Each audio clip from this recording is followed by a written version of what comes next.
Mä oon ollut niin pieni silloin, kun mä oon vammautunut, että se on mulle arkipäivää, että mä en ehkä edes niin hyvin tiedosta sitä.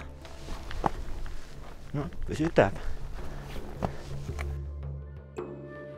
Tarkoitus on päästä korkeammalle kuin silloin, kun kiipesi Elbrusille, eli 5600.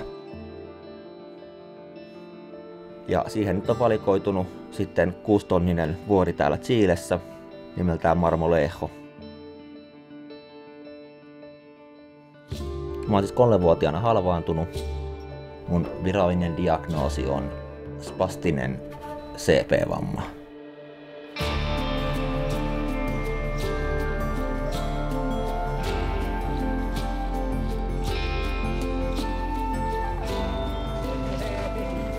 Se on paha reissu.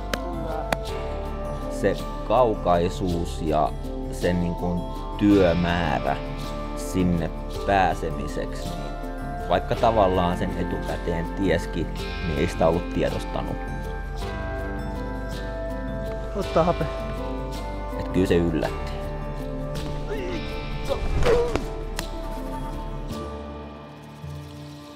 Mun mielestä edes kauhean mielekästä lähteä vertaamaan itseään muihin, vaan itseään pitäisi verrata itseensä.